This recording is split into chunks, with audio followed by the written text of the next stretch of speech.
Good afternoon, Cross Timbers. Today is Monday, March 8th, 2021, and I am Sierra Dyson. Spring break, listed mask mandate, search for U.S. Capitol Police Chief, and more, all coming up next on Texan TV.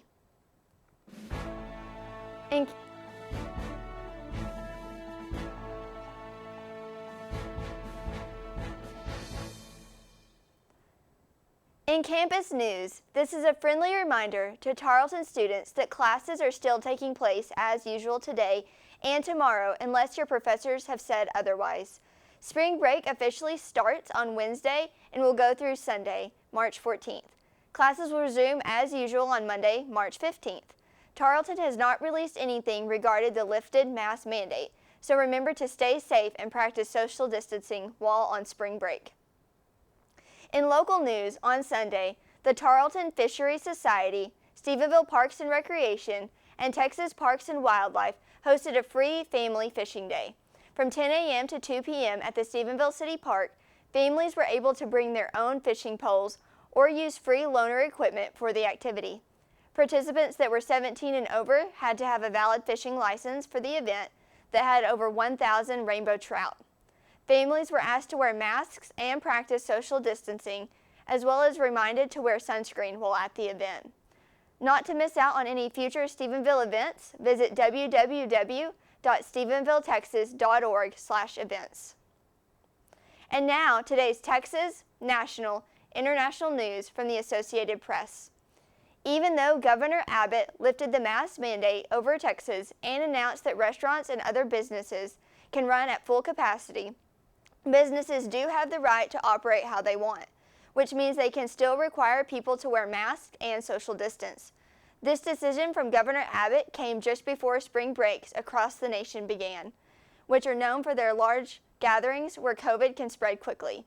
Even though Governor Abbott rescinded the mask mandate, he is still encouraging people to take precautions. In national news, a search has begun to find a permanent police chief for the U.S. Capitol Police Force. Yogananda Pittman is the acting chief and has faced scrutiny over law enforcement failures from Capitol Hill leaders and congressional committees. The search for a permanent leader will begin nationwide. Pittman is able to apply for the position, but it is not guaranteed to her. When a permanent leader is found, they will be called to improve the force's ability to respond to threats, as well as how they can gather and share intelligence. In international news, the United States and South Korea have recently reached a new agreement on the amount of shared costs the two nations will spend on the presence of American troops, who were in the country to stop North Korea if they decided to invade. While the official numbers for the deal have not been released, South Korea is expected to pay more than they have in previous years. The new deal is expected to last until 2025 and will keep around the same number of active American troops deployed within South Korea. For more of today's national and international news, we turn to the AP News Minute. This is AP News Minute.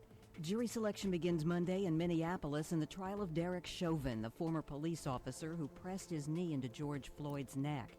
Chauvin is charged with second-degree murder and manslaughter. Picking a jury is expected to take 3 weeks.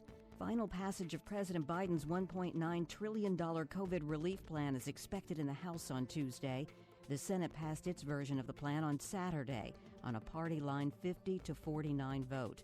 A 3-day mass COVID vaccine clinic is being held at the New Hampshire Motor Speedway in Loudon. The goal is to give injections of the one-shot Johnson & Johnson vaccine to about 12,000 people. Pope Francis finished up his 4-day trip to Iraq.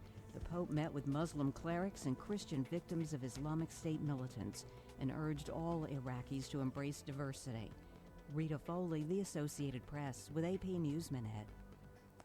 In sports on Saturday, the Tarleton football team won their first home game of the season as a D1 team against Mississippi College. The Texans beat the Choctaw 39-14 according to tarletonsports.com. 2 defensive touchdowns on back-to-back possessions set the tone for the Tarleton Texans. Within the first 6 minutes of the game, the Texans were 21-0 with an offensive possession scoring right out of the gate, and then 2 back-to-back defensive possessions scoring as well. The next Texan football game will be March 13th at St. George, Utah, against the Dixie State Trailblazers, with the kickoff starting at 8 p.m. For more information, go to www.tarletonsports.com. And now for weather, we turn to Kaylee Dow. Hey Texans, today is a beautiful day with a high of 70 degrees and a low of 52 tonight. You can expect the warm weather to continue throughout the week as we jump into spring break. Back to the desk. This has been a production of Texan TV News, a production of the Texan News Service from the Tarleton State University campus in Stephenville, Texas. Watch us live on Apogee Channel 2.1 in the dorms at 12:30 weekdays if you live off campus. Tune in on Northland Cable Channel 9. You can follow the Texan News Service on Facebook and Twitter, and check out our website at www.texannews.net full of your latest local, state, national, and international news. Today's broadcast was produced by Texan TV staff. Have a great spring break, Texans.